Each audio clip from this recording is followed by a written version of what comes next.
Eh bien, bonsoir à tous. Merci d'être venus aussi nombreux pour cette soirée islandaise. Ça nous fait honneur. On est très contents de vous recevoir ici.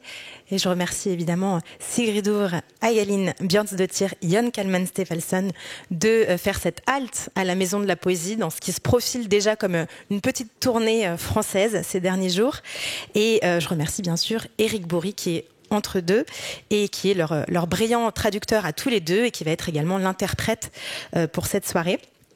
Je me disais là en arrivant ce soir qu'on a l'impression, nous, petits franciliens, de redécouvrir ce que c'est que le froid ces derniers jours, mais évidemment on a encore beaucoup à apprendre de nos invités. On va parler ce soir de ces paysages islandais, des fjords glacés, de solitude, d'obscurité, mais on va aussi parler de choses qui réchauffent. On va parler de magma, on va parler de passion amoureuse, de musique et des pouvoirs de l'imagination.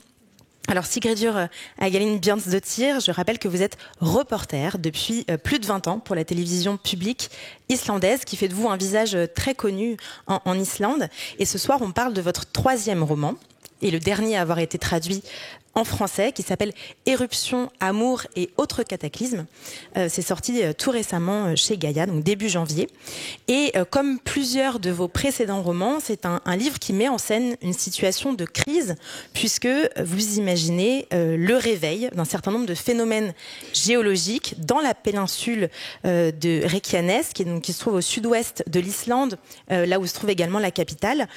Après 8 siècles de calme, voilà les forces souterraines qui se réveillent, et c'est un réveil auquel votre personnage, qui s'appelle Anna et qui est la plus grande géologue du pays, va devoir faire face, alors qu'elle-même connaît d'autres secousses sur le plan personnel dans sa vie amoureuse. Jón Kalman Stefánsson, je rappelle en quelques mots qu'on vous a surtout connu en France avec une trilogie qui se passait au XIXe siècle, composée de Entre ciel et terre, La tristesse des anges et Le cœur de l'homme. Ensuite, il y a eu de nombreuses autres parutions, et entre autres un livre superbe qui s'appelle Ton absence n'est que ténèbres, qui avait reçu le prix de la littérature étrangère en 2022. C'était sorti chez Grasset, et ça racontait l'histoire d'une famille sur plus d'un siècle à travers le regard d'un personnage qui se trouvait être un homme amnésique. Et cette question de la mémoire, on la retrouve dans ce dernier livre, le dernier à avoir été traduit en France, Mon sous-marin jaune, traduit par Éric Bourri donc également, et qui est sorti également là en tout début d'année aux éditions Christian Bourgois.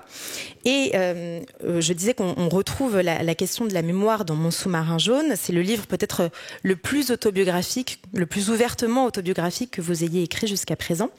On y voit grandir un jeune garçon islandais qui est absolument fou des Beatles et qui va aussi devenir très vite fou de lecture. Et à ce titre, je crois que c'est un livre qui est à la fois une ode à la musique, un hommage aussi à un certain nombre de figures disparues, et peut-être, on en reparlera, le récit d'une vocation. Alors pour commencer, je voudrais qu'on parle peut-être de cette île dont vous venez, l'Islande, et de la manière que vous avez tous les deux, dans ces 2 romans en tout cas, de lier la géologie à l'intime. Sigridur, dans un précédent roman que vous aviez écrit qui s'appelle L'île, qui a été traduit sous le titre L'île, vous vous étiez penché sur l'isolement géographique de l'Islande. Vous imaginiez comment, ce qui se passerait si l'Islande se retrouvait tout à coup coupée du reste du monde suite à une grande panne généralisée de tous les systèmes de communication. Et à nouveau, dans Éruption, amour et autres cataclysmes, vous partez des spécificités géographiques, géologiques de cette terre, puisque vous mettez en regard donc cette éruption volcanique soudaine et l'irruption tout aussi brutale et tout aussi brûlante d'un nouveau sentiment amoureux. Alors dans quelle mesure est-ce que cette terre chaotique islandaise, cette terre faite de glace, de secousses, de feu, dans quelle mesure est-ce que cette terre attise et influence votre écriture? Pardon, Éric.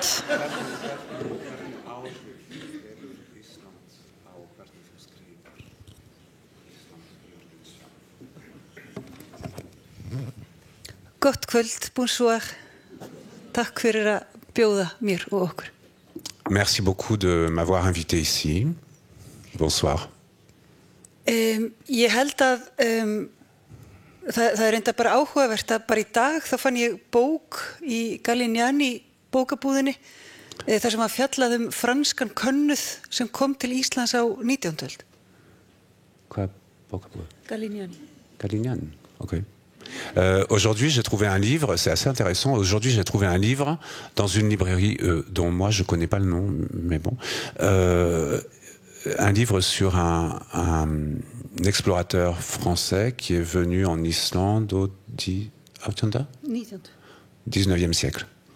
Ég hafði aldrei heyrt hann áður en hann hét held ég Javier Marnier eða eitthvað svoleiðis. Yeah. J'avais jamais entendu parler de lui, mais il s'appelle Xavier Marnier. Og hann sagði eftir hann kom heim frá Íslandi þá sagði hann eitthvað á þá leið að það eru tengsl á milli skáldskaparins í fólkinu og landslagsins og birtunar og loftsins sem þau anda að sér sem ekki hægt að segja frá í neinni bók. Et en rentrant d'Islande, à son retour en France, il a dit qu'en Islande, il y avait un lien entre la géologie du pays, les volcans et l'âme des gens, entre la géologie et la poésie.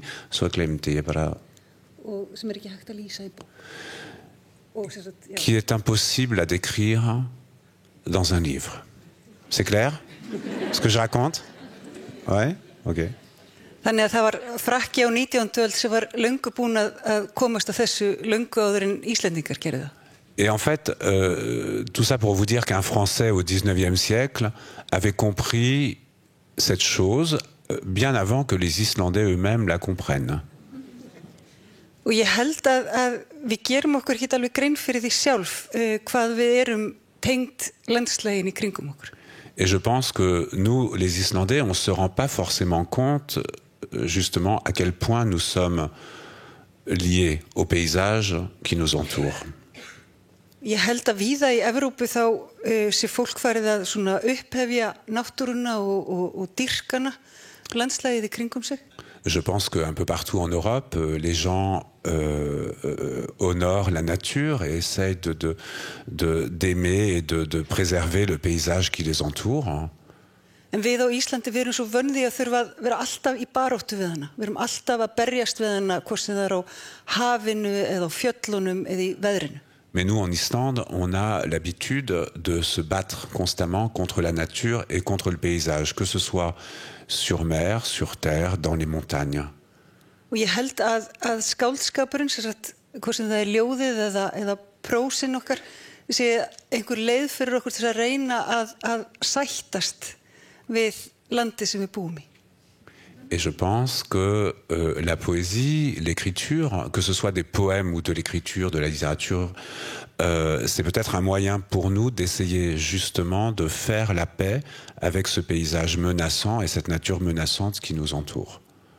Og það má kannski segja það að þegar maður býr í landi sem er eiginlega bara eldfjallagarður sem stendur upp úr hafinu. Ja. Et on peut peut-être dire que le fait de vivre dans un pays qui, en réalité, n'est qu'une chaîne de montagnes qui dépasse de l'océan. On sait que ces volcans peuvent vous péter au visage n'importe quand.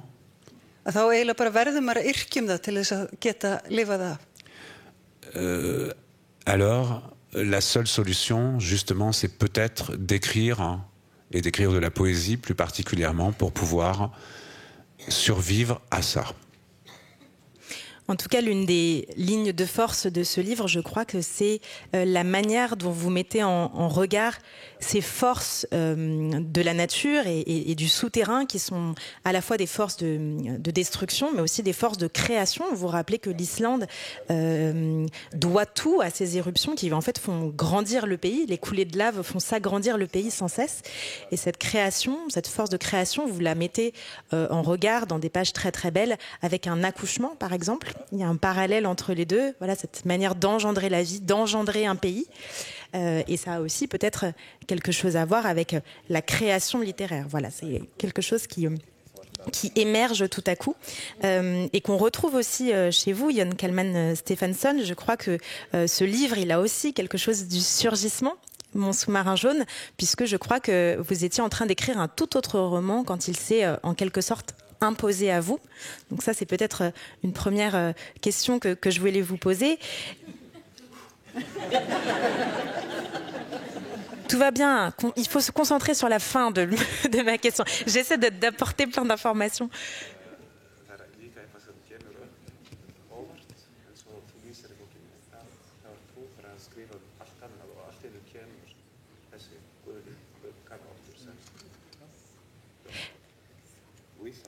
Je peux y aller.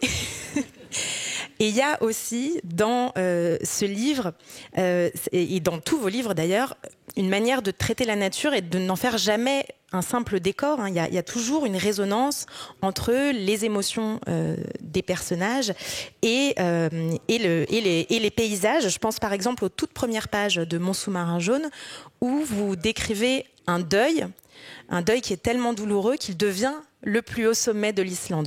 Donc il y a comme ça une manière de faire toujours se répondre le paysage, la nature, avec les émotions des personnages. Donc en quoi est-ce que cette terre, là aussi cette terre imprévisible, impétueuse, a fait de vous l'écrivain que vous êtes?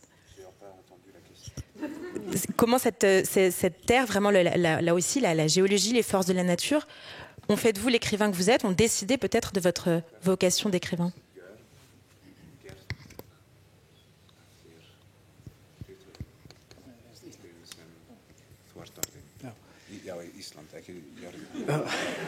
Oui, je lui parle de l'Islande parce que je lui dis cette terre, mais oui, c'est l'Islande. Hello. Bonjour, bonsoir. Sko, ég hugsa voða lítið. Moi, je pense très peu. Ég aðalega skrifa.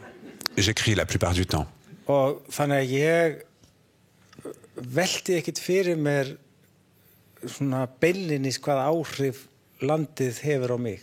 Donc en fait, je ne m'interroge pas directement sur les influences que le pays ou enfin mon pays peut avoir sur moi ou sur. En ég held sko að ég væri aðeins öðruvísi höfundur ef ég hefði til dæmis fæðst í Danmörku. Mais je pense par contre que si j'étais né, disons au Danemark, je serais peut-être un auteur tout à fait différent.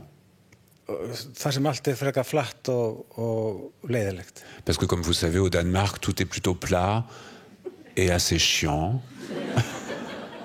En þeir eru náttúrulega frábærir Danirnir. Même si les Danois sont super. Hein. Mjög góðir í fótbolta og eiga mjög góðan bjór. Ils sont très bons au foot et ils font de la bonne bière. En ég held að, veist, ef maður vex upp í landi eins og Íslandi, þá mjög auðvelt að verða undir áhrifum frá umhverfinu. Mais je pense que quand on passe son enfance et sa jeunesse, ou tout simplement quand on vit en Islande, c'est très facile d'être sous l'emprise de cet environnement, tout simplement. En ég held að það sé mjög persónubundið, því það eru höfundar á Íslandi sem aldrei fjalla náttúruna. Mais je pense que c'est en même temps quelque chose de très lié à une personne, enfin c'est très personnel, en fait c'est très individuel, parce qu'il y a aussi des écrivains qui n'écrivent jamais sur la nature islandaise. Sem bara fínt. Ce qui n'est pas gênant, hein, c'est pas un défaut. En ég held samt að þeir hafa mótast af þessu landslagi og þessari náttúru. Malgré tout, ces écrivains, ils ont quand même été façonnés par ce paysage et par cette nature. Því að bæði náttúran á Íslandi og veðráttan eru algjörlega óút reiknanleg. Parce que aussi bien la nature que la météo en Islande sont totalement imprévisibles. Og það nákvæmlega það sem að bókmenntirnar eru. Þær eru óút reiknanlegar. Et ça correspond exactement à ce qu'est la littérature. La littérature est absolument imprévisible. Þannig að kannski maður bara að skrifa eins og landslagið og veðráttan heima á Íslandi. Peut-être que finalement, j'écris de la même manière que se comporte la nature et la météorologie, la météo en Islande. Oui, on va reparler de la forme, effectivement, un peu imprévisible que prend ce roman. Je pense tout à coup à une autre image qui est dans ce livre, qui ne met pas en regard la littérature et la météorologie, mais la littérature et, attention, les chauffeurs de taxi. L'un de vos personnages dit qu'il n'y a aucune profession qui se rapproche autant de celle d'écrivain que celle de chauffeur de taxi, puisque un chauffeur de taxi sait où il va, mais il ne sait jamais par quel moyen atteindre sa destination, et il est toujours, pour ainsi dire, en chemin. C'est une autre manière d'inviter l'imprévisible dans vos pages. Vous dites que certains écrivains ne s'intéressent pas du tout à la nature et à cet environnement, mais vous vous y intéressez depuis très très longtemps. Et d'ailleurs, l'une des révélations de votre vie et de votre vocation qui apparaît dans Mon sous-marin jaune, elle vous vient non pas d'un écrivain, mais d'un scientifique, par la voix d'un scientifique, qui est Carl Sagan. Carl Sagan, cet astronome américain qui a déclenché une sorte de déclic chez vous. Quel électrochoc est-ce que ça a été la découverte de cet astronome et de ce qu'il racontait en termes de vulgarisation scientifique à la télévision?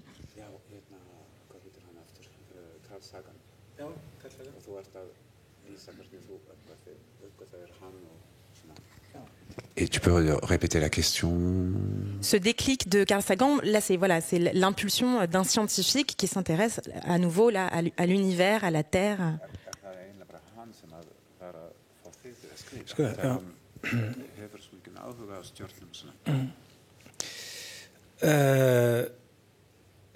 Það var ekki hann sem fekk mig til að skrifa. Alors, c'est pas directement lui qui a été le déclic pour mon écriture. Það var hann sem fekk mig til að hætti fiski og að vinna í fiski og byrja í skóla. Par contre, c'est lui qui a déclenché le fait que j'arrête de travailler dans une usine de poissons et que je reprenne mes études au lycée. Af því ég hafði þá í 3 ár verið að vinna í fiski og sláturhúsi og ég vissi ekkert hvað ég átti að gera við mitt líf. Parce que pendant 3 ans, à l'époque, j'avais travaillé j'avais fait des boulots dans le poisson, en mer, et tout simplement, je ne savais pas du tout quoi faire de ma vie. Og svo sá ég þennan sjónvarpsþátt með honum þar sem hann talaði himingeiminn á þann hátt að það var ekkert annað hægt en að hrífast. Et puis j'ai vu à la télévision un documentaire où cet homme, Carl Sagan, donc parlait des corps célestes, des planètes, des étoiles, d'une manière qui m'a tellement séduite. Og hann talaði þannig að hann opnaði víddir innra með manni. Il parlait d'une manière qui a ouvert de nouvelles dimensions à l'intérieur de moi.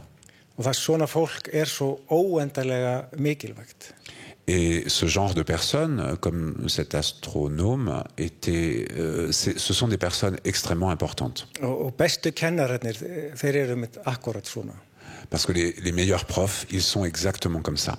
Og góður kennari getur verið mikilvægari en sko 10 forsætisráðherrar. Et un bon prof peut être plus important que 10 premiers ministres. En þeir náttúrulega fá ekki borgað eftir því. Mais bon, ils sont pas payés autant. En sem sagt, já,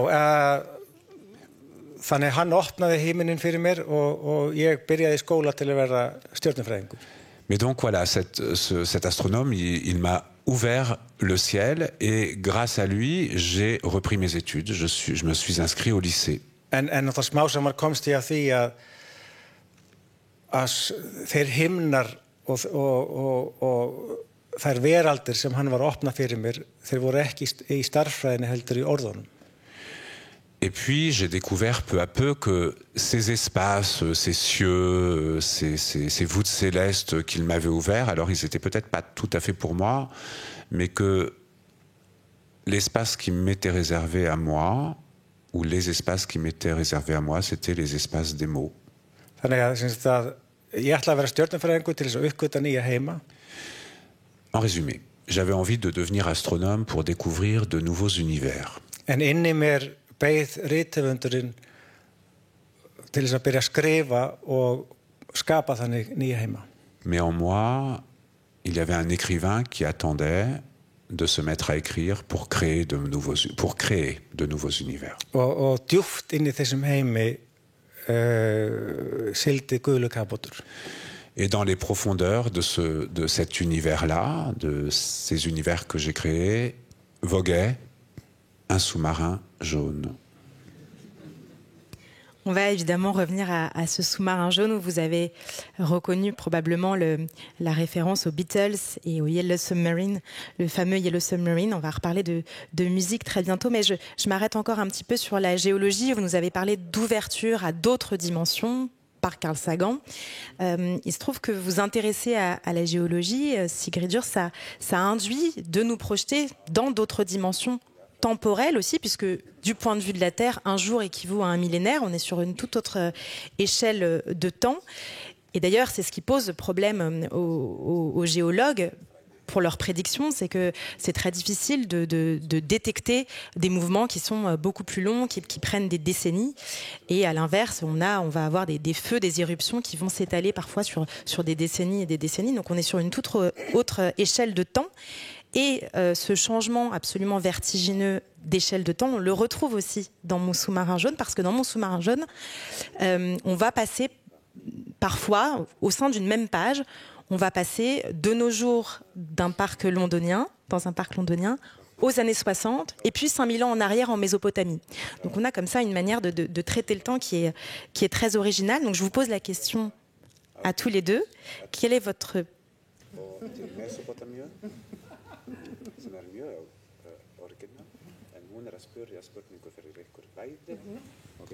En résumé, je voudrais vous entendre parler du temps, de votre rapport au temps et de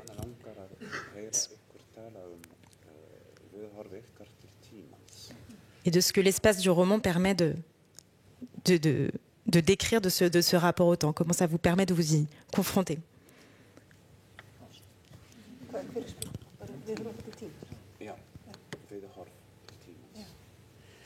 Það mjög frelsandi að skrifa meðal annars vegna þess að það leysir einhvern veginn upp öll lögmál í heiminum.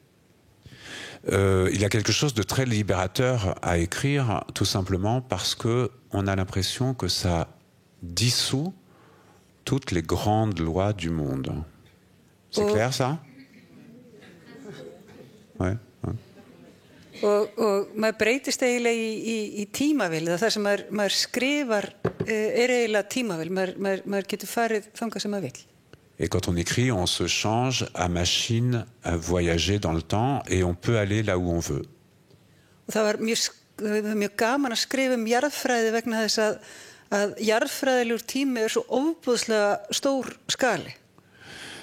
C'était très intéressant pour moi d'écrire justement sur la géologie parce que le temps géologique, c'est une échelle absolument gigantesque. Og maður skrifar manneskjur og þeirra örlög og þeirra ástir og það sem kemur fyrir þær einhvern veginn ofan á jarðskorpunni. Et on écrit sur des êtres humains, sur ce qui arrive dans leur vie, leurs amours, leurs destins, des êtres humains qui sont juste à la surface de la croûte terrestre.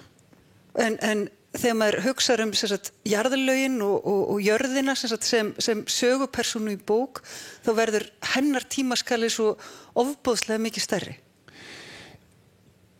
Mais quand on pense à la Terre en tant que presque personne, c'est-à-dire avec les différentes couches géologiques, on comprend que l'échelle géologique n'a rien à voir avec l'échelle de la vie des gens qu'on décrit dans le livre.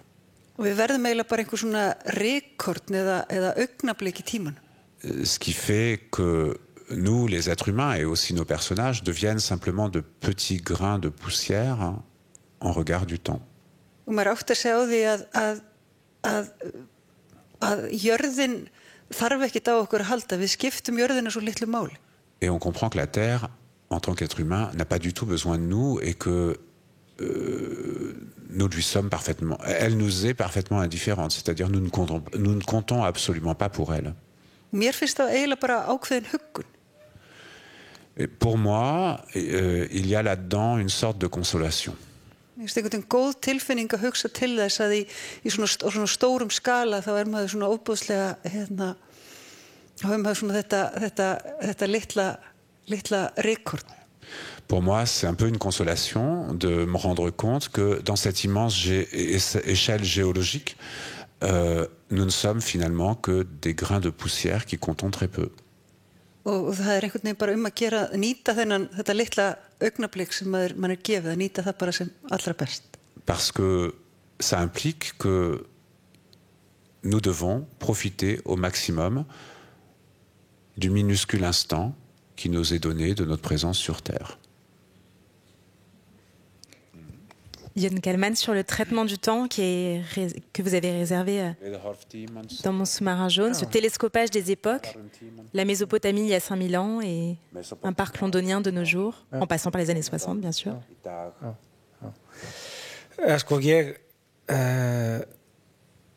Ég hef aldrei skilið tíman og tíminn hefur aldrei skilið mig. Moi, je n'ai jamais compris le temps et le temps ne m'a jamais compris non plus. Og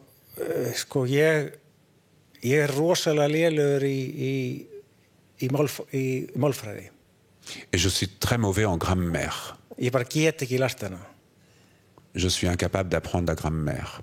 Og ég held að það sé meðalans vegna þess að ég skil ekki fortíð, nútíð, framtíð. L'une des raisons de ma nullité en grammaire, c'est que je ne comprends pas la différence entre le passé, le présent, le futur. Og fyrir mér hefur alltaf bara verið til einn tími. Pour moi, il n'y a qu'un temps. Og ég held að sé bara til einn tími. Et je crois qu'il n'existe qu'un seul temps, qu'une seule temporalité. En við bara svona í örvæntingu, í þeirri örvæntingu að reyna að skilja verölduna. Mais nous, les êtres humains, comme nous essayons désespérément de comprendre le monde, svona reyndum að pakka honum inn í eitthvað sem við skildum. On essaie de l'envelopper dans des catégories que nous comprenons. Þannig að, og þess vegna gleymum við því að fortíðin hún líður aldrei.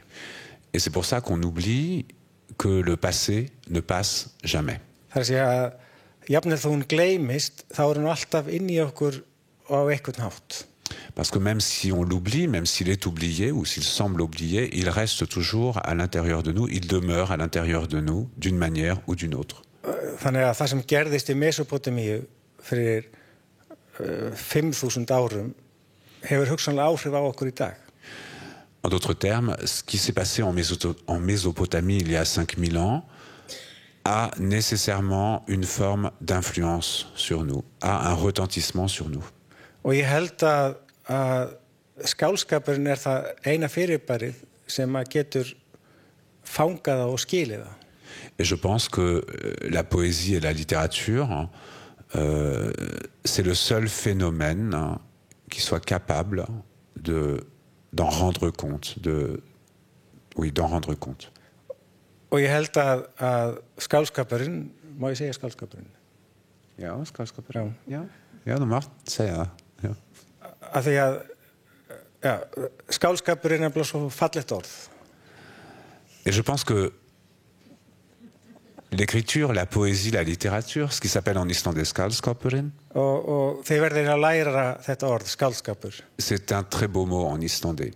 Il faut que vous appreniez ce mot, vous les Français, skáldskapur. Þannig að þegar ég sé skáldskapur, þá áttu ykkur á því að það er orð sem þýðir allt. Parce qu'à chaque fois que je dis le mot skáldskapur, c'est un mot qui veut dire tout. Og skáldskapur held ég það eina sem að skilur heiminn. Et je crois que skáldskapur, c'est la seule chose qui comprend le monde. Einu sinni heldur við, eða oft heldur við, að vísindin geta útskýrt heiminn. Ég verða að útskýra eins samt skáldskapur. Skáldskapur en islandais, c'est tout processus d'écriture. Littéraire, poésie, c'est tout processus d'écriture, c'est création. Ok. Ah. Y compris le sexe, dit-il. Il ajoute le sexe aussi. D'accord. Vísindin telja sig skilja heiminn. La science considère qu'elle comprend le monde. Og við höfum í 300 ár reitt okkur á vísindin. Et depuis 300 ans, grosso modo, on essaie de s'arrimer à la science, de se baser sur la science. Og síðustu hins vegar 15-20 árum hafa ótal uppgötvanir sýnt okkur það að við vitum ekki neitt. Depuis, disons, 50, 60 ans, nous avons fait des tas de découvertes qui nous ont montré que, en fin de compte, nous ne savions rien et que, par conséquent, nous ne savons toujours rien. Við vitum ekki hvað alheimurinn gamall, við vitum ekki hversu gamall mannkynið Nous ignorons l'âge de l'univers, nous ignorons l'âge de l'humanité. Og eftir að James Webb sjónaukinn byrjaði að senda okkur myndir, James Webb sjónaukinn. Yeah. Et après que la sonde James Webb a commencé à nous envoyer des images, þá heimsmynd okkar stöðugt að breytast. Notre image de l'univers est en constante transformation. Og þannig við erum að vita það, við erum fyrst að átta okkur á því, það sem skáldskapurinn hefur alltaf vitað. Et donc nous commençons seulement maintenant à comprendre ce que le skáldskapur, la poésie, la littérature a toujours compris. Að það einungis í hinu óvænta þar sem að heimurinn til. C'est que c'est seulement dans l'inattendu que le monde existe. Þetta mitt svar tíman. C'est ma réponse sur le temps. On vient d'apprendre un nouveau mot, skáldskapur, mais on va peut-être aussi apprendre d'ici la fin de la soirée à mieux prononcer vos noms de famille qui sont un peu imprononçables pour des Français. Je fais un tout petit détour par ces noms de famille parce que vous savez peut-être comment sont construits ces noms de famille. Dans Stephenson, on entend le son, donc le fils. Je parle sous le contrôle du traducteur, le fils de Stéphane, donc. Et dans Björnsdóttir, on entend daughter, donc la fille de Björn. Et si je parle de ces noms de famille, c'est parce que les figures parentales, elles sont très très importantes dans ces deux romans. Sigridur, votre personnage Anna, donc cette géologue, elle marche dans les pas de son père bien-aimé. Elle est devenue géologue comme lui. Et en revanche, sa mère est quelqu'un de beaucoup plus froid, de beaucoup plus distant, qui a un petit peu de mal à tenir son rôle de mère. Et ce thème de la maternité, il me semble qu'il vous obsède un peu. On le retrouvait déjà dans plusieurs de vos précédents romans. Je pense par exemple à un livre qui s'appelle La lectrice disparue, où le personnage, donc ce personnage qui disparaît, s'évaporait juste après avoir accouché. Alors pourquoi est-ce qu'elle est centrale pour vous, cette question de la maternité, cette question de la transmission ?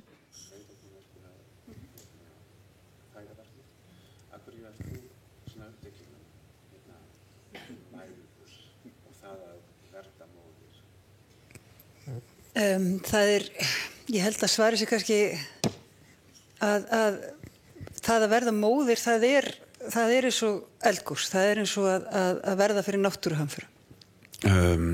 Je pense que tout simplement le fait de devenir mère, on peut le ressentir comme une éruption. Það mjög skrítið að vakna upp við það að vera ekki lengur aðalsöguhetjan í sinni eigin sögu. C'est très bizarre de se réveiller un matin et de ne plus être l'héroïne principale de sa propre histoire. Eða sínu eigin lífi. Et de sa propre vie aussi, le personnage principal de sa propre vie. Og mér finnst það áhugaverðist, það er mjög rík hefð fyrir bókmenntum eldfjöll og eldgos á Íslandi, en þau hafa alltaf verið skrifað á karlmönnum. Il y a beaucoup de livres qui sont écrits sur les volcans et les éruptions en Islande, mais tous ces livres ont été écrits grosso modo par des hommes. Og mér fannst mjög áhugavert að skrifa eldgosið og eldfjallið út frá sjónarhóli konunar. Et il m'a semblé intéressant justement d'écrire sur le volcan et l'éruption, ou les volcans et les éruptions, depuis mon point de vue, depuis ma position de femme. Og mér fannst það bara áhugavert af því að þetta hvort ekki, þetta óbúslega skapandi atburðir, en þeir eru líka kannski einhverju leyti eyðileggjandi. Je trouvais ça intéressant parce que justement le volcanisme engendre des événements extrêmement créateurs, mais évidemment ce sont aussi des forces destructrices. Og það ekkert rosalega mikið skrifað hvað það getur haft neikvæð áhrif á fólk og kannski sérstaklega konur að eignast börn. Et on n'écrit pas forcément beaucoup non plus sur les côtés négatifs que peut avoir la maternité sur les gens et évidemment surtout sur les femmes. Þetta eru stórkostlegi hlutir, þetta er stórkostleg, þetta er það besta sem kemur fyrir mann í heiminum, en það eru líka skuggahliðar og það er gott að fjalla þær. Parce que la maternité, évidemment, c'est la meilleure chose qui puisse nous arriver au monde, mais il ne faut pas non plus faire totalement abstraction des côtés sombres. Mér finnst einfallega áhugavert að skoða það frá báðum hliðum, frá bæði björtu hliðinu og skuggahliðinu. Et je trouve que c'est intéressant d'observer ce phénomène de la maternité des deux côtés, justement, du côté lumineux et du côté plus sombre. Og ég held líka að bara fjölskyldur eru stórkostlega flókin og áhugaverð fyrirbæri að skoða. Je crois aussi que les familles sont des phénomènes extrêmement complexes et intéressants, des objets d'étude. Og það er bara mikil endurskoðun á kynjahlutverkum að minnsta kosti á Íslandi núna á hlutverki kvenna og karla í fjölskyldum. En Islande, en tout cas je parle pour l'Islande en ce moment, on a beaucoup, on revoit beaucoup, on révise beaucoup les rôles traditionnels de l'homme et de la femme. Og já, það er bara gaman að róta í þessu, getum við sagt. Það er gaman að velta upp mismunandi fjölskyldum og lögmálum innan fjölskyldna. Et c'est intéressant d'aller fouiller un peu dans tout ça, d'aller un peu explorer les différents rôles, la façon dont les rôles se jouent ou se distribuent dans les familles, dans différentes familles. Yann Kalman, dans Mon sous-marin jaune, ce petit garçon qui vous ressemble beaucoup, il a 7 ans au moment où la mère meurt. Et il va grandir donc auprès d'un père qui est un homme assez taciturne, qui est maçon, qui est joueur de bridge et puis qui est un petit peu enfermé dans le silence, dans l'alcool, probablement dans son chagrin aussi. Mais autant le petit garçon que vous décrivez essaie à tout prix de rejoindre par les mots, par la pensée, sa mère, par la lecture de la Bible en particulier, autant il me semble que ce livre est peut-être un moyen de retrouver ce père et peut-être de lui pardonner. Qu'est-ce que vous lui devez à cet homme ?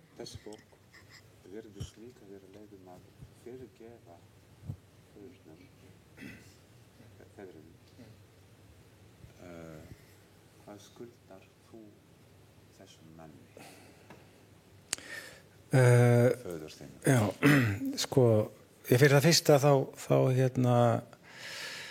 tekið undir það sem að mín ástkæra kona sagði.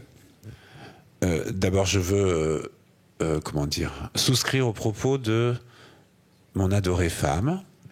Að það hefur of lítið verið skrifað á þennan hátt bæði eldgos og fæðingu eins og hún gerir í sinni bók. On écrit sans doute trop peu sur les volcans et la maternité de la manière dont elle le fait dans son livre. Og man alltaf eftir í bókmenntum hversu þetta var samtvinnað fæðingin og eldgosið.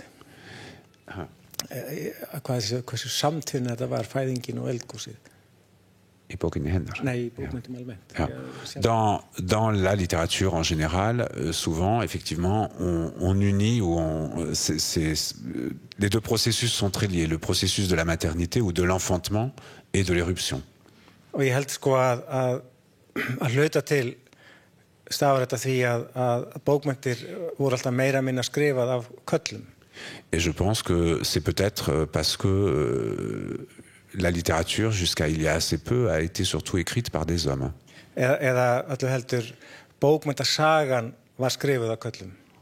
Ou plutôt, pour être plus précis, l'histoire littéraire a été écrite par des hommes.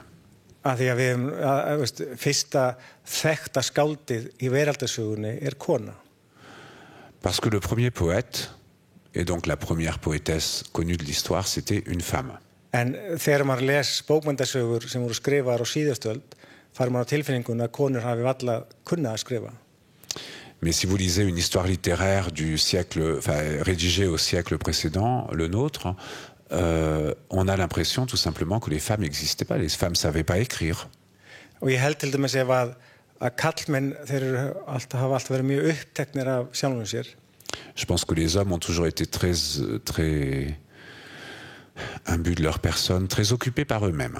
og átta sig ekki á því að það var fyrir þeim heill heimur sem að þeir vissu ekkert Et ils ne comprenaient pas pendant longtemps qu'il y avait tout un monde, qu'il existait tout un monde, tout un univers qui leur était fermé. Þannig að til dæmis ef að kallmenn hefðu haft blæðingar Par exemple, si les femmes avaient eu des menstruations, si les hommes avaient eu des menstruations, að þá væru við með þúsundir ljóðabóka sem fjallaði bara það. On aurait sans doute des milliers de recueils de poèmes qui parleraient que de ça. En við eigum eiginlega ekkert það. Mais on n'a pas de menstruation. En hins vegar, já, hvað ég skulda föður mínum. Alors, pour répondre à la question sur ce que je dois à mon père, þessi bók það rétt, hún mjög sjálfsævisöguleg. Alors, c'est vrai, ce livre est très autobiographique. Og það líka rétt að hún það alls ekki. Et ce qui est aussi vrai, c'est qu'il ne l'est pas du tout. Vegna þess að þetta nú kemur orðið aftur. Parce que, alors le mot va revenir. Skáldskapur. C'est skáldskapur, de l'écriture, de la littérature, de la poésie, la création littéraire. Og í þessu orði að það rúmast allt. Et ce mot-là, il contient tout. Mitt líf og annarra. Ma vie et celle des autres. Þannig að ef ég skrifa skáldsögu sjálfa mig, þá ég að skrifa líka eitthvað allt annað. C'est-à-dire que si j'écris un roman sur ma propre personne, j'écris également toute autre chose. En ég held að á vissan hátt að þá skuldum við öllum þeim sem lifðu áður, við skuldum þeim að reyna að skilja þá. Mais ce que je crois, c'est que nous devons à tous ceux qui nous ont précédés, à tous ceux qui étaient avant nous, nous avons le devoir d'essayer de les comprendre. Franskan miklu flóknari en íslenskan. Le français est beaucoup plus compliqué que l'islandais. Þið þurfið rosalega mörg orð til þess að On a besoin de beaucoup de mots pour penser, mais c'est vrai. Oui, oui. Við þurfum bara eina setningu. En Islande, on pense avec une phrase. Ça suffit. En öll eigum við einhvern í fortíðinni sem að við erum sár út í. Mais nous avons tous, la plupart d'entre nous, des choses du passé qui nous causent des souffrances. Og sem við eigum kannski erfitt með að fyrirgefa. Et aussi, et donc des choses que peut-être nous avons des difficultés à pardonner. En ég held að við skuldum þeim og okkur það að reyna að skilja hvers vegna hlutinni voru eins og þau voru. Mais je crois que on doit à ces personnes du passé qui peut-être nous ont d'une certaine manière nui, d'essayer de comprendre pourquoi ils ont agi comme ça, pourquoi ils ont agi comme ça et pourquoi ils ont fait ce qu'ils ont fait. Þannig að við skuldum þeim og okkur það með öðrum orðum að reyna að sjá verölduna með öðrum augum en okkur eigin. Nous leur devons et nous devons d'essayer de voir le monde autrement qu'avec nos propres yeux. Og það aftur það sem að skáldskapurinn getur gert og gerir. Et ça, c'est à nouveau ce que la littérature, la poésie, skáldskapur, peut faire et ne manque pas de faire. Hann sýnir okkur sjálf með öðrum augum. Elle nous montre nous-mêmes à travers d'autres yeux, un autre regard. Bæði faðir minn og föður ykkar. Que ce soit mon père à moi ou vos pères. Le père, c'est l'un des disparus de ce livre, mais ça n'est pas le seul. C'est vraiment un livre qui est peuplé de fantômes. On en croise de très nombreux dans Mon sous-marin jaune. Des amis d'enfance, des voisins qui ont disparu et aussi un chanteur célèbre comme John Lennon. Et cette proximité avec la mort, il me semble qu'on l'a retrouve dans presque dans tous vos livres, avec cette manière qui est jamais macabre hein, d'ailleurs de fréquenter les cimetières, de faire parler aussi les défunts. Est-ce qu'écrire, c'est s'adresser aux morts pour vous?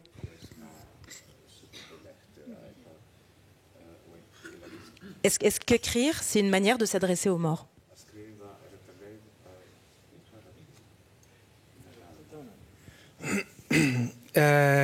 Já, ég held að það sé alltaf þannig að þegar maður skrifar þá maður líka að tala við þá dánu. Oui, je crois que c'est tout le temps comme ça. À chaque fois qu'on écrit, on entre en dialogue avec les morts. En ég held líka að okkar líf séu einhver leyti samtal við þá sem eru farnir.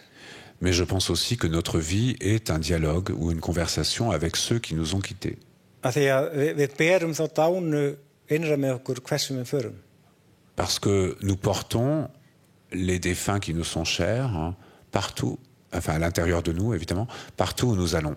Og við vitum náttúrulega ekki hvað raunverulega, við vitum ekki raunverulega hvað gerist eftir dauðann. Et évidemment, nous ne savons pas exactement ce qui se passe après la mort. Við náttúrulega höfum okkar skoðanir og allt það, hvort eitthvað býður okkar. Nous avons nos opinions sur ce qui nous attend après. Kannski þýðir dauðinn bara algjör útþurrkun. Oups. Merde. Oh là là là là. Éruption, amour et autres cataclysmes, par exemple. Est-ce que... Oups. Þetta var, ég verði eiginlega að útskýra þetta. Já. Ég skrifa svolítið Guð í bókinni. J'écris pas mal sur Dieu dans mon livre. og gerir það á þann hátt að hann ekki alveg sáttur. Et je l'ai fait d'une manière qui l'a pas rendu très content, apparemment. Og það mjög oft svona þegar ég á sviði að þá svona dettur stóllinn í sundur. Et c'est très souvent, ça arrive très souvent quand je suis sur scène que la chaise sur laquelle je suis assis se casse d'un seul coup. Eða einhver búinn að hella edik í glasið mig. Ou que quelqu'un a mis du vinaigre dans mon verre, par exemple. Hvað voru að tala um? Alors, qu'est-ce qu'il disait? Je ne sais plus moi-même. Já, akkurat. Við vitum ekki neitt. Nous ne savons rien. Í alvöru, hvort það sé líf eftir dauðann eða ekki. En vrai, on sait pas du tout s'il y a une vie après la mort ou pas. Það getur vel verið að bara á morgun eða hinn eða næsta mánuði mun James Webb komið með mynd sem sýnar okkur að. Sjóningin senda okkur mynd sem að sýnar okkur. James Webb, c'est pas impossible que d'ici quelques mois, James Webb, le télescope géant là, nous envoie une image qui nous montre. Mynd af öðrum alheimi þar sem að Elvis Presley og John Lennon að syngja saman. Qui nous montre un univers où Elvis Presley et John Lennon sont en train de chanter ensemble. Þannig að allt bara, við deyjum en bara allt bara gaman. Et dans ce cas-là, oui, ça veut dire que nous mourrons, mais qu'on va continuer à s'amuser, ça va être sympa. Eða við deyjum og djöfullinn býður með gaddakiljun og lemur okkur alveg í 1000 ár. Ou bien que nous mourrons et que le démon attend avec une matraque avec du fil de fer barbelé et nous frappe pendant 1000 ans. En meðan við vitum ekki neitt, þá erum við að treysta á tilfinninguna. Tant qu'on ne sait pas ce qu'il y a après, il faut faire confiance à notre intuition. Eða eins og þessi frábæra Coke-auglýsing sagði, you can't beat the feeling. Ou bien, comme l'a dit une super pub de Coca-Cola, you can't beat the feeling. Og við höfum þá tilfinningar mörg okkar að hinni lifandi, hinni dánu, þeir eru einhvers staðar. Mais nous avons tous quelque part le sentiment que les défunts, ils sont quelque part. Og meðan við höfum þá tilfinningunu, þá skulum við tala við þá.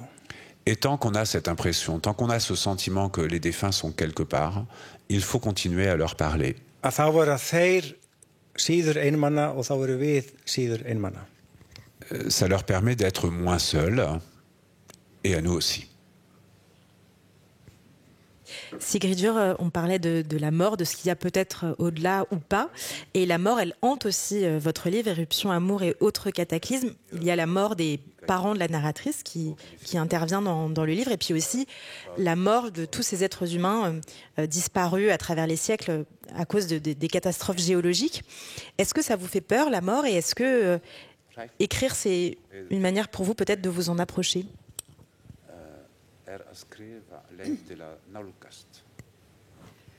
Ég var aldrei hrædd við dauðan, ég var eiginlega aldrei hrædd við neitt. En fait, j'ai pas peur de la mort. En fait, j'ai jamais eu peur de quoi que ce soit. Og það fyrsta tilfinningi sem ég fann fyrir þegar ég eignaðist eldri dóttur mína. Le premier sentiment que j'ai eu quand j'ai donné naissance à ma fille aînée. Það var ótti við að deyja. Là, j'ai eu peur de la mort. Og bara í fyrsta skipti þetta var mjög áhrifamikið og skrítið. C'était la première fois que je ressentais une peur et c'était évidemment très puissant et c'était très bizarre pour moi de ressentir ça. Og þá áttaði mig á því að elska að lifa í stöðugum ótta. Et c'est à ce moment-là que j'ai compris, donc à la naissance de ma fille, que aimer, ça implique justement de vivre dans une peur permanente. Og ég held að ég ekki hrædd við að deyja sjálf en ég einhvern veginn hrædd við að heimarnir hverfi. Alors j'ai pas peur de mourir moi-même. Par contre, ma peur c'est que des univers disparaissent. Og ekki bara þessi heimur sem við lifum í, heldur líka bara heimarnir sem býr til í samskiptum okkar við börnin okkar, við fólki sem við elskum. Quand je dis des univers, c'est pas seulement notre monde, mais aussi les univers que nous construisons dans nos échanges, par exemple avec nos amis, avec nos enfants, avec nos familles. Og ég held líka bara að sá ótti sem mörg okkar finna fyrir í dag bara hvernig heimurinn okkar, hvert hann að fara. Et je pense aussi que la peur qu'on peut ressentir aujourd'hui, quand on regarde la manière dont pas mal de choses se passent dans le monde.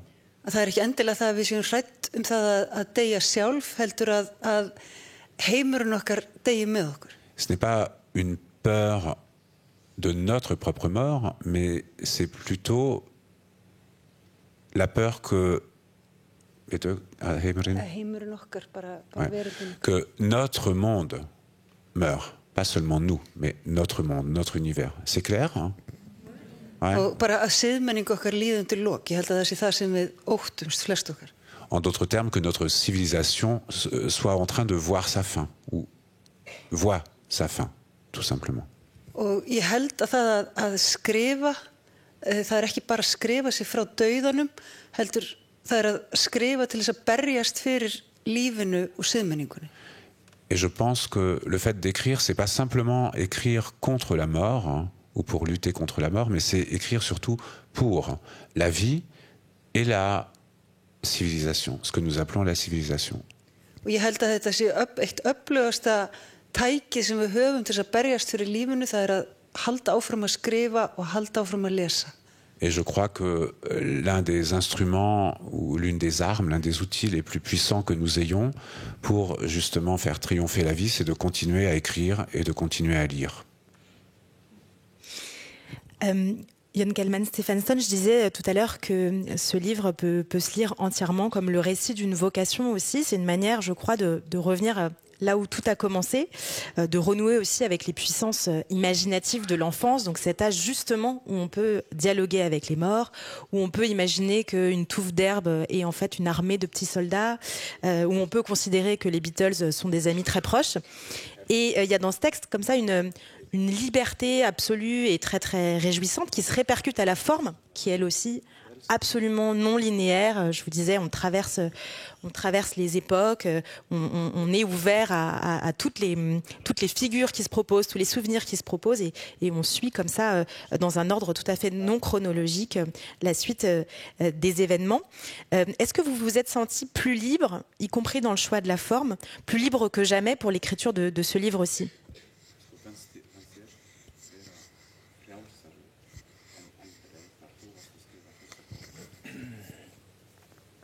Já, mér svona, mér líður nú oftast bara alveg bærilega þegar ég að skrifa. Oftast. Bærilega. En général, je me sens plutôt bien quand j'écris. Og í þeim skilningi að mér finnst eins og allt sé mögulegt.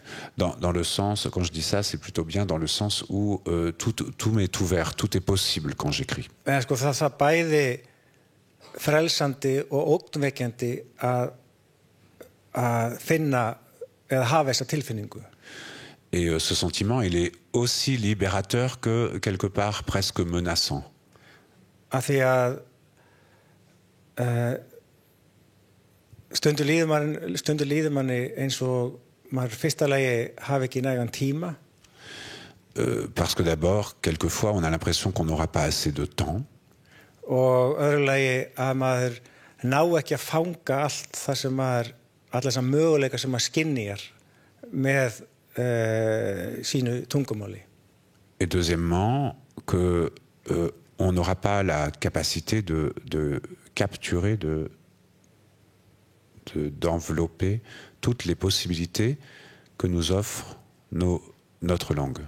Af því kringum okkur þá víbra og suða þúsundir alheima sem bíða þess að verða að orðum.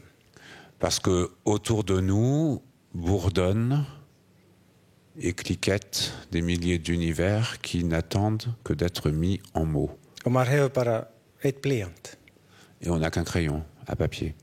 En ég man hins vegar þegar ég var að skrifa þessa bóka þá vissulega það var stundum mjög gaman.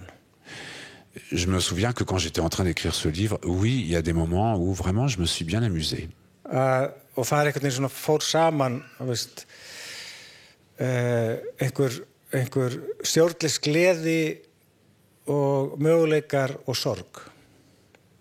Stjórnlaus gleði, möguleikar og sorg. Il y avait à la fois, je sentais en moi à la fois une joie incontrôlable, une foule de possibilités, d'opportunités, et en même temps de la tristesse. Og það sem allt einhvern veginn gat gerst. J'avais l'impression d'être dans un espace où tout absolument était possible d'une certaine manière. Og allt í raun og veru gerðist. Et où effectivement tout se produisait, tout arrivait. Og þess vegna held ég að sjálfsævisagan sem slík allt og þröngt form. Et c'est pour ça que je considère que ce qu'on appelle une autobiographie, c'est une forme beaucoup trop étroite, une forme romanesque. Af því eitt líf býr ekki yfir öllum þessum möguleikum. Parce que une vie, toutes ces possibilités ne suffisent pas à compiler toute une vie. Sem að bókmyndirnar eða skáldskapurinn býr yfir. Et à compiler toutes les vies que la littérature et le skáldskapur recèle, contient. Þannig að þetta ekki sjálfsævisaga mín. Donc ce n'est pas mon autobiographie, ce livre. Heldur sjálfsævisaga skáldskaparins. Si on veut, c'est l'autobiographie de la littérature ou de la poésie ou l'autobiographie de skáldskapur. Sigríður, Jón Kalman parle de rester ouvert à tous les possibles et qu'on n'arrivera jamais à tous les envelopper, tous les englober. Et j'ai l'impression que dans votre livre, Éruption, amour et autres cataclysmes, il y a aussi un mouvement pour la narratrice, pour votre personnage, un mouvement justement d'ouverture à l'imaginaire, d'ouverture à l'irrationnel, d'ouverture à ce qui échappe au cadre. Au début, elle est cette géologue qui ne jure que par la science, par les équations, qui veut contrôler ses émotions. Et petit à petit, on a le sentiment qu'elle se laisse aller à quelque chose de plus intuitif, à ce qui déborde des modélisations. Est-ce que vous aussi, vous acceptez de perdre un peu le contrôle quand vous écrivez? Et quelle part est-ce que vous laissez à l'intuition et à l'imprévisible quand vous écrivez?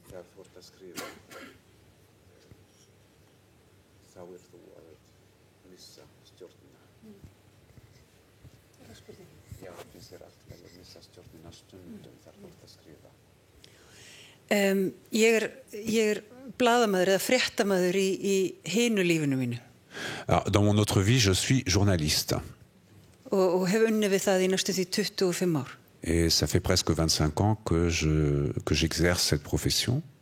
Og þá maður alltaf að skrifa og fjalla heiminn, en maður alltaf á svona beinni braut. Þetta eins og að vera á járnbrautateinu. Et quand on est journaliste, il faut écrire écrire de façon directe. On est pratiquement sur une voie balisée de chemin de fer. Og þetta svona, maður getur alveg svona skipt braut, en maður samt alltaf á brautinni. Alors, on a droit de changer de rail, de changer de ligne, hein, mais on doit toujours être sur les rails. Það maður alltaf með staðreyndir, maður með ákveðnar vinnureglur og siðareglur og ákveðnar aðferðir til að vinna eftir. On a des règles morales ou éthiques, il y a l'éthique du journalisme, on doit travailler sur des faits, on a des méthodes précises de travail. Og þegar ég byrjaði að skrifa fyrir 8 árum, byrjaði ég að skrifa skáldskap. J'ai commencé à écrire il y a 8 ans, enfin à écrire des romans donc. Þá hélt ég að ég væri að fara að gera sama hlutin, en þetta var algjörlega öðruvísi. Je m'imaginais que que je ne ferais que finalement continuer, faire la même chose que ce que je faisais en tant que journaliste. Or, c'était pas du tout la même chose. Í staðinn fyrir að vera í stóri lest á járnbrautateinum, þá var ég í pínulitlum árabát út á reginhafi. Au lieu d'être un petit train sur des rails, donc des rails bien délimités, j'étais un minuscule bateau sur un océan immense. Une minuscule barque sur un océan immense. Og ég gat farið í hvaða átt sem var. Et je pouvais partir dans n'importe quelle direction. Og það fylgir því ótrúlegt frelsi og stjórnlaus skelfing. Ce qui donne à la fois une liberté incroyable, mais aussi une terreur incommensurable, ou qu'on n'arrive pas à contrôler, incontrôlable. Og það eina sem maður getur gert, það að loka augunum og láta vaða. Tout ce qu'on peut faire, c'est fermer les yeux et laisser aller, quoi, se laisser porter. Og það var eiginlega alveg ótrúlega áhugaverð upplifun eftir öll þessi ár í blaðamennsku. Donc après toutes ces années passées à être journaliste, c'était une expérience absolument incroyable. Að finna það að ég stýrði ekki sjálf ferðinni. D'avoir l'impression que c'était moi qui décidais de la marche des choses. Heldur það sem kom frá mér að ég réði ekki ferðinni. Ég þurfti að leyfa skáldskapnum að ráða. Non, que ce n'était pas moi justement qui décidais de la marche des choses, mais que c'était l'écriture qui décidait de la marche des choses, que je ne faisais que me laisser porter par l'écriture. Og það getur vel verið að það sé einhverju leyti það frelsi eða það stjórnleysi sem ég sé að lýsa í þessari bók. Et c'est peut-être justement cette liberté ou cette absence de contrôle que je décris dans ce livre. À propos de décider de la marche des choses ou non, il faut quand même qu'on vous signale quelque chose d'assez incroyable. C'est que ce livre aussi, de Sigrid Dur, il précède une éruption réelle qui a eu lieu dans cette péninsule de Reykjanes. Après, réellement, 800 ans de calme. C'est une péninsule qui s'est réveillée. Il y a encore eu une éruption il y a 3 semaines, je crois, que Sigrid Dur a couverte en tant que journaliste. Mais en fait, voilà, l'écriture de cette manière d'imaginer que la péninsule se réveillait, elle l'a imaginé avant que ça se produise réellement dans la vie. C'est quand même assez incroyable. Ça a dû vous faire un peu froid dans le dos. Tout à coup, voilà, vous êtes emmené par l'écriture, mais ce que vous écrivez se concrétise et se réalise. Þegar ég byrjaði að skrifa bókina, þá hafði ekkert gerst á Skaganum í 800 ár. Alors, en effet, quand j'ai commencé à écrire ce livre, il ne s'était rien passé géologiquement de grave sur la péninsule de Reykjanes pendant 800 ans. Og þegar ég hafði verið að skrifa bókina í 4 mánuði, þá byrjuðu jarðskjálftar á Skaganum. j'écrivais ce livre, j'étais en train d'écrire le livre depuis 4 mois, et tout à coup, il y a eu des tremblements de terre assez insistants qui se sont mis à parcourir la péninsule. Og þá fór ég að óttast að það myndi byrja að gjósa áður en mér tækist að klára bókina. Et là, je me suis dit, il risque d'y avoir une éruption avant que je termine le livre. Og þá lenti ég í einhverju svona surrealísku kapplaupi við eldfjallið. Et là, je me suis trouvé lancé dans une course complètement surréaliste contre l'éruption. Og ég skrifaði eins og brjálæðingur. J'ai écrit comme une folle. En þetta tókst sem sagt og bókin kom út í nóvember og svo byrjaði að gjósa í mars. Mais j'ai réussi, mon livre est sorti en novembre et la première éruption s'est déclenchée en mars. 2 kílómetrum frá staðnum þar sem það gerist í bókinni. À 2 kilomètres de l'endroit où elle se déclenche dans le livre. Og það var eiginlega bara, við vorum á svona residensi á Austur-Íslandi. On était en résidence d'écriture dans l'est de l'Islande avec Jón Kalman. Og það það svæði á Íslandi þar sem minnst eldvirkni. Et cet endroit en Islande, c'est celui où il y a le moins de volcanisme.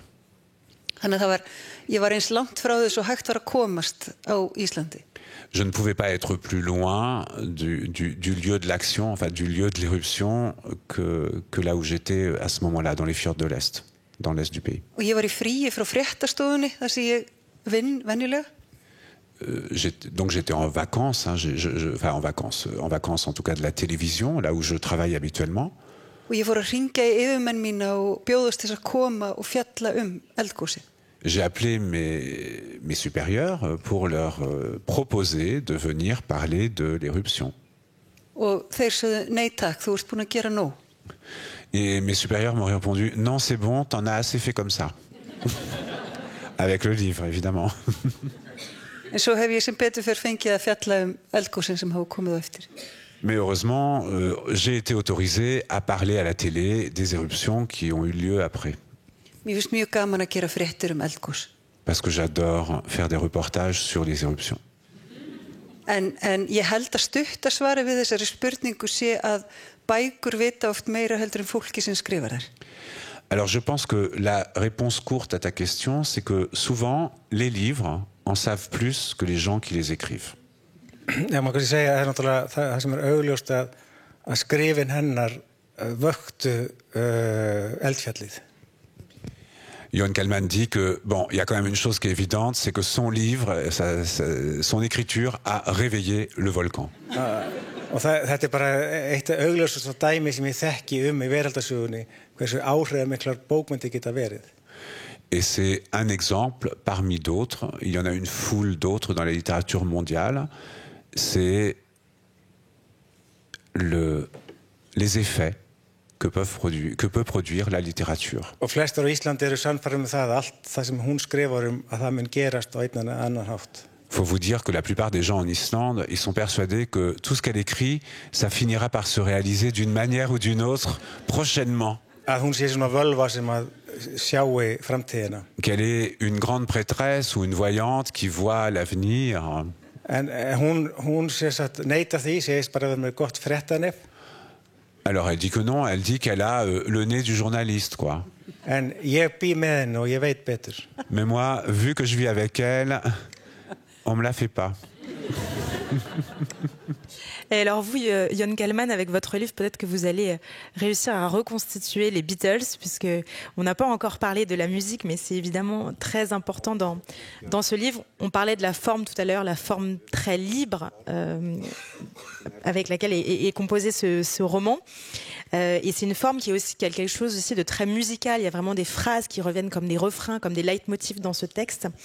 La musique, elle était déjà présente dans plusieurs de vos précédents romans. Je pense à Ton absence n'est que ténèbres, où il y avait beaucoup de personnages de musiciens. Et à nouveau, on la retrouve ici dès le titre, Mon sous-marin jaune.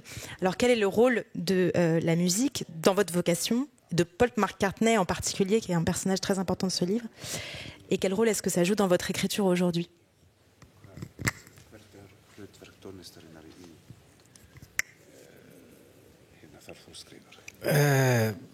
Sko, já, sko, stundum finnst mér tungumáli vera hljóðfæri. Parfois, j'ai l'impression que la langue, c'est juste c'est un instrument. Þannig að maður sem sagt að með því að nota þá sem fjölbreyttastan hátt þá maður að ná fram mismundi hljómi. En utilisant cet instrument qui est la langue de différentes manières, sur différents modes, on arrive à en tirer des sons différents. Ég held að ég átt að verða tónlistarmaður. Þú hélst? Nei, ég átt að vera, ég held að ég hefði átt að vera tónlistarmaður. Ja. Je pense que j'aurais dû être musicien. En það var einhver sko röng stilling í framleiðslunni.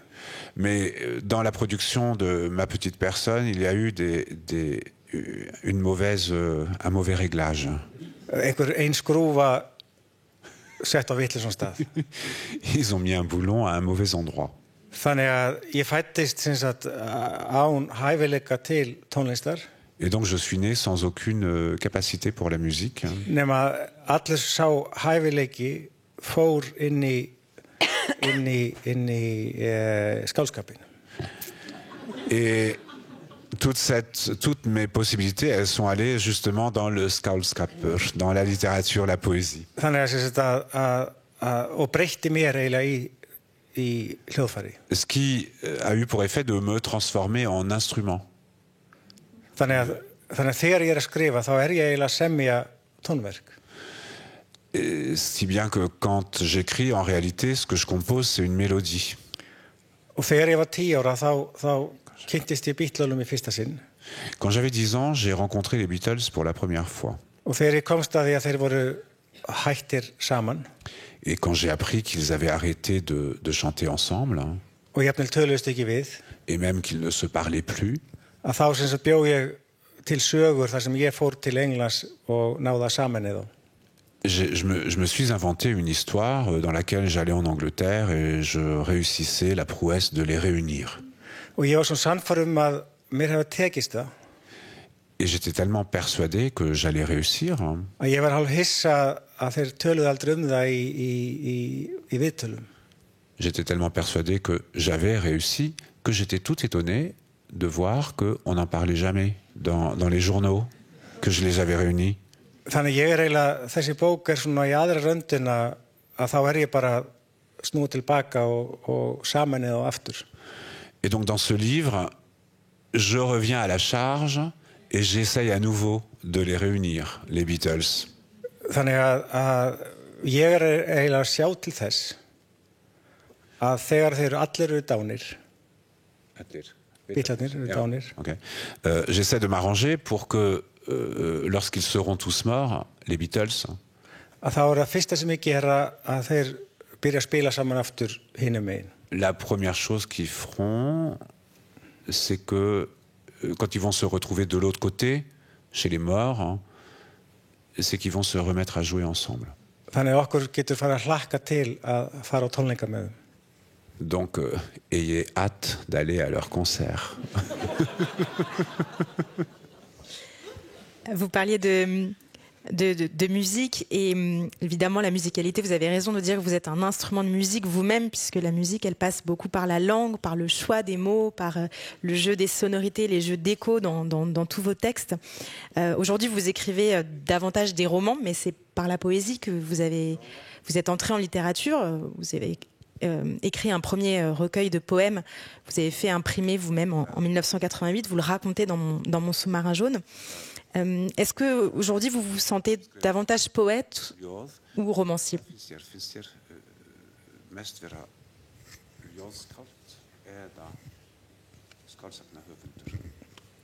Það bara mjög stutt svar. Ég ljóðskáld sem að skrifa skáldsögur. La réponse est très courte. Je suis un poète qui écrit des romans. Og ég bara ekki hugsa, ekki í ljóðum, en ég hugsa svolítið með lógík ljóðsins.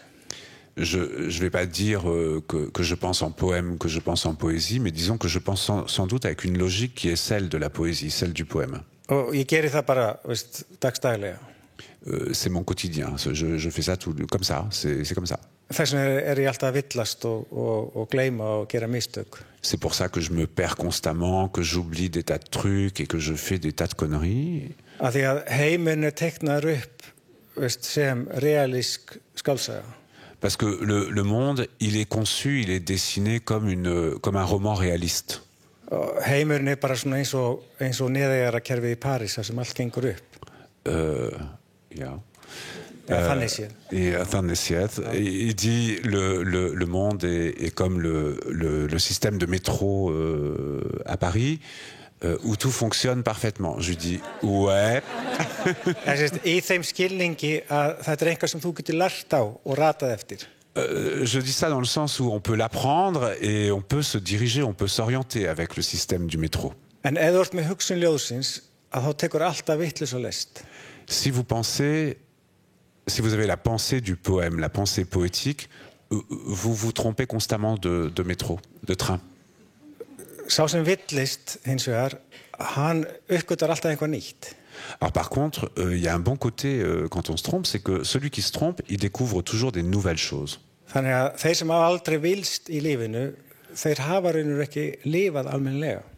Et donc les gens qui ne se sont jamais perdus dans la vie, dommage pour eux, ils n'ont jamais vraiment vécu non plus. Þetta bara kenning, sko.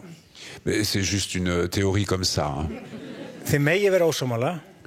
Vous avez le droit de ne pas être d'accord. En þá hafið þið rangt fyrir ykkur. Mais dans ce cas, vous avez tort. Ég bý með honum. Et dire que je vis avec lui. Alors peut-être une toute dernière question pour vous, Sigríður, parce que ça passe très vite et comme vous provoquez des éruptions et qu'on a déjà commencé à casser des chaises, je voudrais pas qu'on aille trop loin. Mais votre livre, à vous, c'est un roman avec des péripéties, avec de l'action, avec des rebondissements. Néanmoins, vous aussi, vous citez essentiellement des poètes et des poétesses dans votre livre. Vous citez l'Islandais Einar Benediktsson, qui a beaucoup écrit sur les volcans. Vous citez aussi beaucoup la poétesse russe Anna Akhmatova. Et puis, il y a toute cette langue aussi, cette langue de la géologie qui se révèle dans ce livre extrêmement poétique en réalité. Il y a des expressions, un essaim de fissures, comme un essaim d'abeilles, mais voilà, avec les fissures géologiques, l'olivine, la plagiocase, la magnétite. Qu'est-ce que ça évoque, cette langue pour vous, et quelle est l'importance de la poésie dans votre écriture ? Attends, est-ce que tu peux redire la question? Alors, cette langue de la géologie, qu'est-ce qu'elle représente pour Sigríður? Et plus généralement, voilà, l'importance de la poésie dans son travail.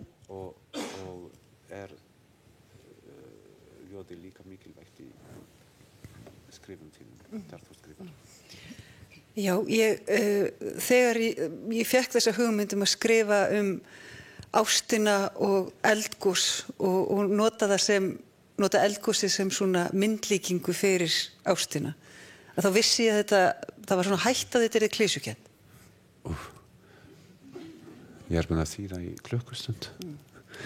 Quand j'ai commencé à écrire, en fait, j'avais envie d'utiliser effectivement l'éruption et l'amour, de les utiliser comme métaphore l'une ou l'un de l'autre. Að þá vissi ég að það var svona hætt að þetta er klísjukennt. Et je savais qu'il y avait un danger, c'était de sombrer dans le cliché. Og mér fannst einfaldast að fara í vísindatextana og nota þá sjálfa til þess að vinna með. Et c'est pour ça que j'ai trouvé que le plus simple, c'était justement de recourir aux textes scientifiques, en fait, et d'en citer des extraits. Og ég komst að því að það bara mikil hefð fyrir því meðal íslenskra jarðvísindamanna. Et j'ai découvert qu'il y a une véritable tradition chez les scientifiques islandais, enfin les volcanologues entre autres. Að skrifa ofsalega bara fallegan og ljóðrænan texta.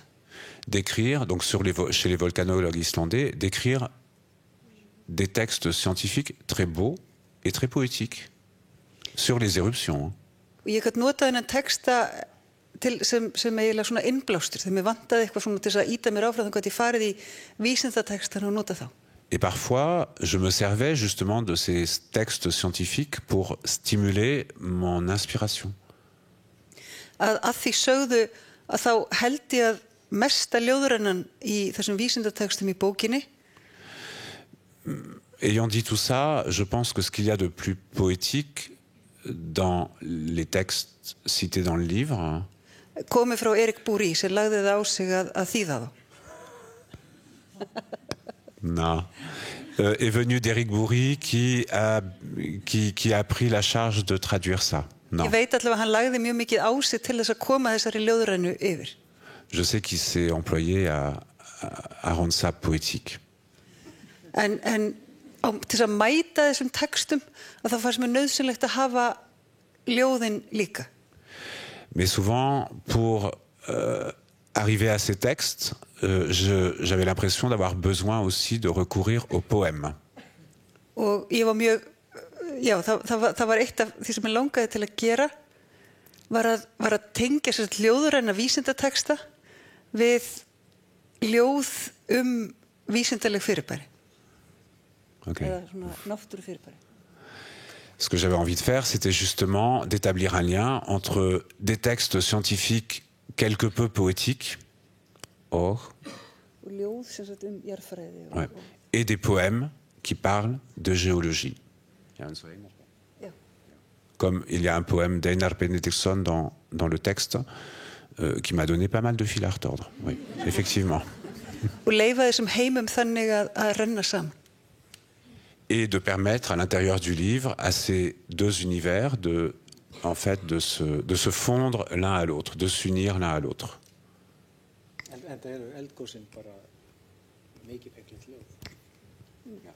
D'ailleurs, le poème Éruption est un magnifique poème. Mais il ne vous reste plus qu'à le découvrir. Vous pouvez acquérir les livres juste devant la salle. Je pense que des dédicaces seront possibles.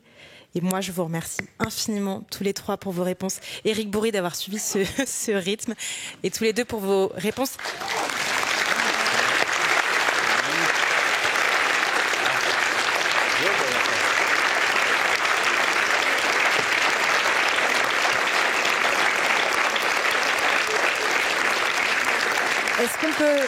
Est-ce qu'on peut avoir une dernière fois le mot de la soirée ?